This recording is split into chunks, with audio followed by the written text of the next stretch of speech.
You know they're hurting you. Every rational part of your brain is screaming that something's wrong. Yet somehow, you find yourself defending them to your friends, making excuses for their behavior, and convincing yourself that maybe, just maybe, things will get better. If this sounds familiar, you're not losing your mind. You're experiencing one of the most powerful psychological phenomena that keeps people trapped in toxic relationships: cognitive dissonance. And before we dive deep into why your brain does this to you, make sure to like this video and subscribe, because understanding this mechanism might just be the key to breaking free from patterns you didn't even know were holding you back. What your brain is really doing. Here's what's actually happening inside your head. Cognitive dissonance is the psychological discomfort you feel when you hold two conflicting beliefs at the same time. In the context of toxic relationships, it sounds something like this. This person claims to love me conflicts with this person treats me terribly. Your brain absolutely hates this contradiction. It creates a mental friction so uncomfortable that your mind will do almost anything to resolve it. But here's the twist most people miss. Your brain doesn't always resolve this conflict by accepting the truth. Instead, it often takes the path of least resistance, which usually means distorting reality to protect your existing worldview. Think about it.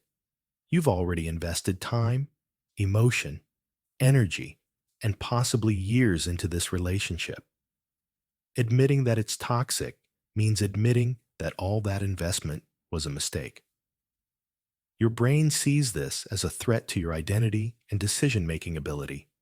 So what does it do? It rewrites the narrative.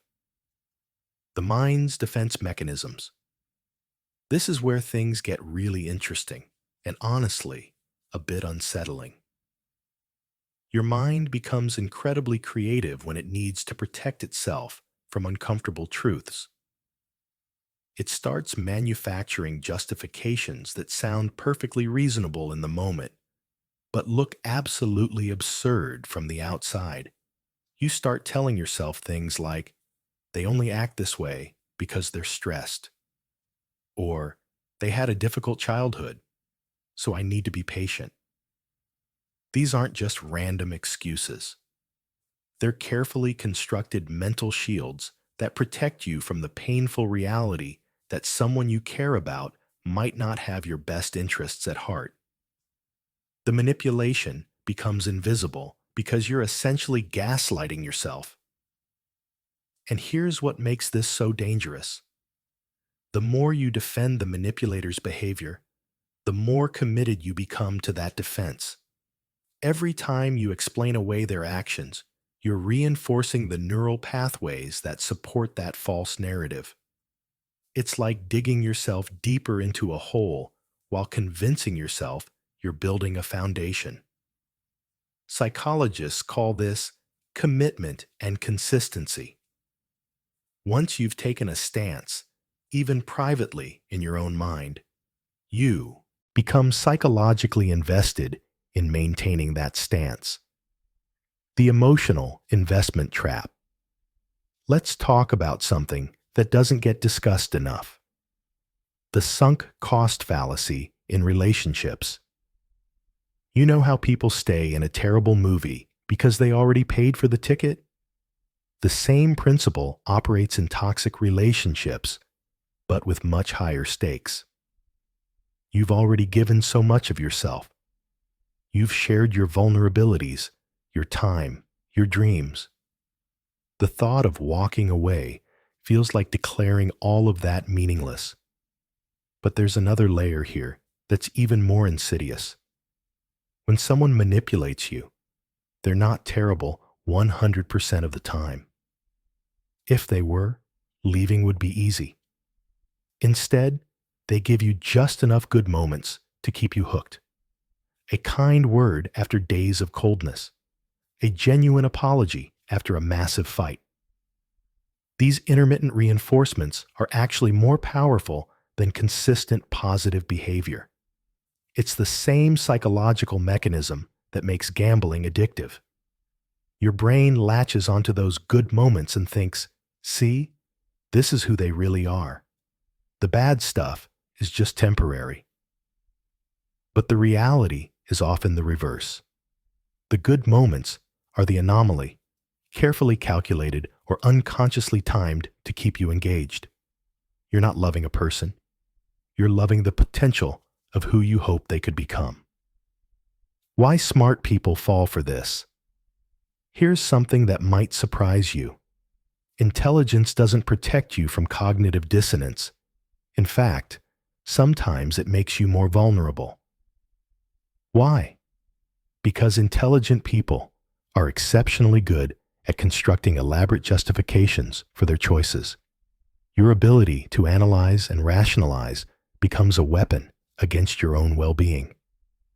I've seen incredibly successful people, therapists, lawyers, doctors, stay in relationships that anyone on the outside could see were destroying them. They had all the knowledge, all the resources, all the awareness of what manipulation looks like. But knowledge alone doesn't override the psychological mechanisms we're wired with. Your brain is designed to maintain consistency and avoid the pain of admitting error, and it will use every cognitive tool at its disposal to do that. There's also the factor of identity. Maybe you see yourself as loyal, forgiving, or someone who doesn't give up on people. These are beautiful qualities, but manipulators learn to exploit them. Every time you consider leaving, your brain whispers, "But you're not the kind of person who abandons someone." And just like that, your own values become chains. The outside. Perspective paradox. Have you ever noticed how easy it is to spot manipulation in someone else's relationship while being completely blind to it in your own? Your friends can see it. Your family can see it. Sometimes even strangers can sense something's off. But you're living inside the cognitive dissonance bubble, where every piece of evidence gets filtered through your need to maintain consistency.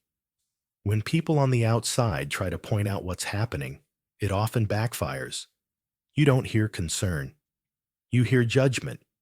You don't see care.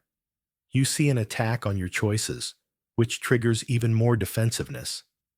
This is cognitive dissonance doing exactly what it's designed to do, protecting your worldview from contradictory information.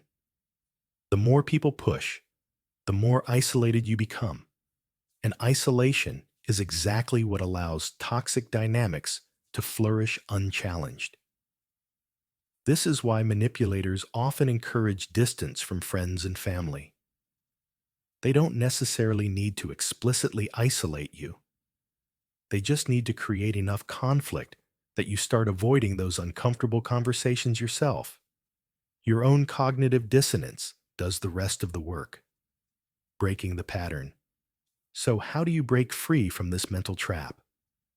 The first step is recognizing that what you're experiencing is a normal psychological response, not a character flaw.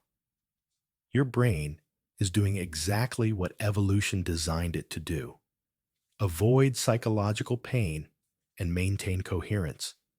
But just because it's normal doesn't mean it's serving you. Start by getting curious about your own thought patterns. When you catch yourself defending someone's behavior, pause and ask, am I explaining this because it's genuinely explainable, or because accepting the alternative is too painful? Write down the facts of what happened without interpretation, just the bare events. Then notice how different that looks from the story you've been telling yourself. Another powerful tool is to imagine your best friend describing this exact situation to you. What would you tell them? The advice you'd give others is often the truth you're hiding from yourself. Your brain can't maintain the same level of cognitive dissonance when you create that emotional distance. And here's something crucial. Start reconnecting with people outside the relationship, not to complain or seek validation, but just to remember who you are beyond this dynamic. Cognitive dissonance thrives in isolation. The more perspectives you expose yourself to, the harder it becomes to maintain false narratives. The path forward understanding. Cognitive dissonance doesn't make it disappear instantly. This isn't about having a sudden revelation that fixes everything. It's about building awareness of how your mind protects you, even when that protection becomes a prison. Every time you catch yourself making excuses, you're creating a small crack in the wall of dissonance. Over time, those cracks become big enough to see through. The truth is, leaving a toxic situation often feels worse before it feels better. That's because you're finally confronting all the pain you've been deflecting. You're mourning not just the relationship, but the version of reality you constructed to make it bearable. That grief is valid. But on the other side of it is clarity. On the other side is a version of yourself that doesn't have to constantly negotiate with reality. You deserve relationships where love doesn't require constant justification, where respect is consistent, not conditional, where you don't have to be your own defense attorney for someone else's behavior. Recognizing cognitive dissonance is the first step toward claiming that for yourself. The question isn't whether you're strong enough to leave. The question is whether you're ready to stop defending what's hurting you and start protecting what matters most, your own well-being and peace of mind. Your brain has been working overtime to keep you comfortable in an uncomfortable situation. Maybe it's time to let it rest and trust what you've known all along.